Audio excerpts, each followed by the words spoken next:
Violent winds, driving rain, killer waves. These are the hallmarks of a hurricane. Also called cyclones or typhoons, hurricanes are giant storms prowling the world's tropical seas.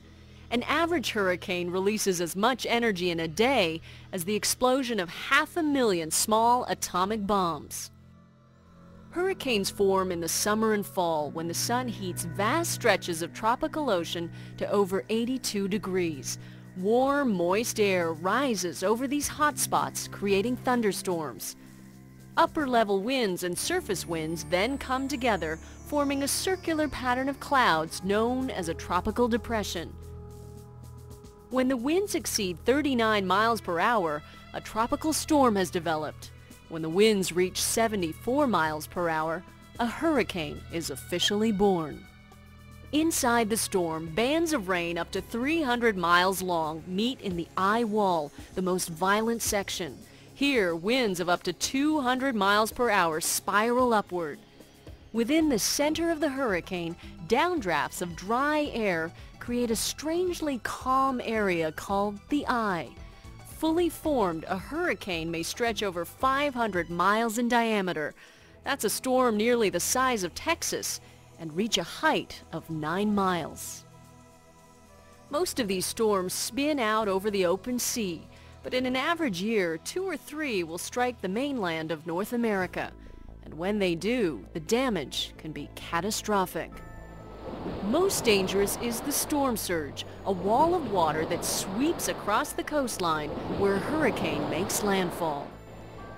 About 45,000 people were killed by hurricanes in the 20th century, including some 15,000 in the United States. Hurricanes are also costly in dollars. 1992's Hurricane Andrew was the most expensive natural disaster in U.S. history, causing more than $25 billion worth of damage. Scientists are searching for better ways to predict the path of a hurricane. Special planes called hurricane hunters fly directly into these monster storms and drop sensors to measure wind speed, temperature, and air pressure, providing vital clues to the hurricane's direction. New 3D models are also helping scientists understand this awesome force of nature and provide quicker and more accurate warnings to anyone unlucky enough to be caught in its path.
take a look at the health of this system overnight, and we're going to show the track as well. Overnight, the system looks like it tightened up a little bit and even weakened a little bit, but that doesn't mean it's going to stay weak, and let's show you what's going on. You can clearly see the feeder bands, the moisture wrapping into this system, so it's still pretty healthy that way. But there's also, on this edge, some drier air that's getting into the system. So it's weakened just a little bit, spending some time over the islands and getting some of this drier air. But the Hurricane Center believes that there will be some moisture that still wraps around that thing, and it still can strengthen a bit. So here's what we're talking about in the strength of this storm and the path. As we believe it could continue to be a 2-3 all the way up the coastline. Saturday 2 p.m. right there at Cape Hatteras, a real hit. And this could be a 3-time hit for this storm over the eastern end of Long Island, and also making another hit right over there in Connecticut. So the track is still on path here to go right through these major cities, New York City and also around Boston.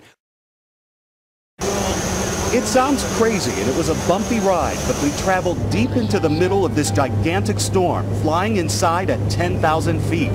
Pilots are getting closer than 50 miles an hour. Our Air Force Reserve pilots and scientists were on a dangerous mission to take the storm's temperature, and it wasn't good. Up at altitude where we're at, sometimes over 100 mile an hour winds. Wow.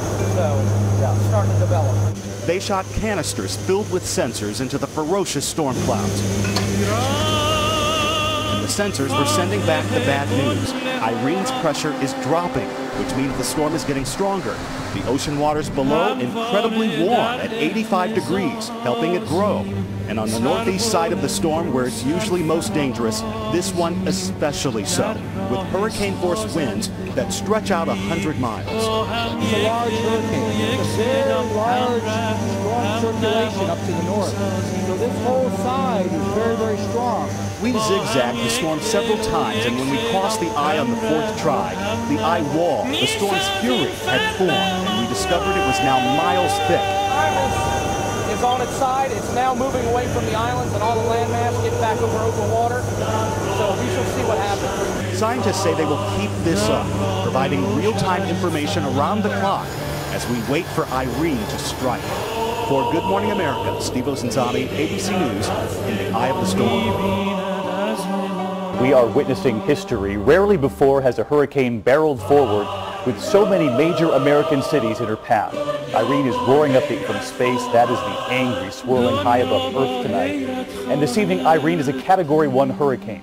Winds of 80 miles an hour, gusts well above 100. But meteorologists do warn, even though she is a Category 1, Irene is very large, very slow, swirling over some cities for 12 to 18 hours straight. 10 inches of rain already have fallen on North Carolina, many areas bracing for storm surges of 10 feet. And at this hour, at least 4 people have died, more than 750,000 have lost power, 2.3 million have been ordered to evacuate. Sam Champion's on the track right now. He's standing by in a moment, and so is our team of correspondents and ABC stations in the path of this storm. We begin here with ABC's Matt Gutman in North Carolina's night. Matt, good evening. Remains a massive storm, 700 miles wide, and tonight he's already being blamed for at least 4 deaths in North Carolina and Virginia. Never seen the waves that big out there. There, an 11-year-old boy was killed after a tree collapsed on an apartment, mercilessly pummeled mid-Atlantic, thrashing Norfolk and slamming this Cape Hatteras gas station. So powerful that it knocked this church steeple on its side and ripped roofing tiles and shingles from buildings. And those fierce winds piling up tremendous amounts of water. Look at the waves in Palomino Sound, normally flat, now swallowing a house in this boat, and forcing a dramatic rescue from the Chesapeake.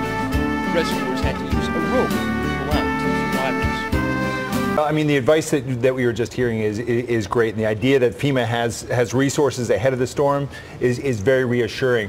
3 things you can do at home that people may not have thought about. The first one, if you have any propane tanks outside, make sure that they're turned off and secured, and know how to turn off your water and gas. In case there's a big disruption from the storm, that's something you can do right now. In your house, your refrigerator and freezer, turn them down to their coldest setting. That way, your power is going to go out. It'll make sure that your food stays safe even longer. And then your bathtub, fill it up with water, because if you lose your water supply, you can use that for drinking water, for washing, and for flushing the toilet. The county in the U.S. has had a declared disaster in the past 10 years, so even if this storm isn't coming your way, get a Red Cross kit. We have one at home, and it's got food and supplies for 3 days. a couple things to highlight from it. You want to make sure you have food and water for 3 days because you're going to be on your own. You have to take care of yourself. You want to make sure that you have a crank or a battery-powered radio or flashlight. This will allow you to stay in tune with your local news and know whether or not you have to take additional precautions. And then medications. Make sure you have at least a 30-day supply of all your medications because your pharmacy isn't going to be there for you. And I guess the most important bit of advice is to know when you should evacuate, especially for the millions that have never experienced this before. You want to listen, and if they say evacuate, evacuate. You know, the thing that drove me nuts during storms in my previous job was people who did not listen to that.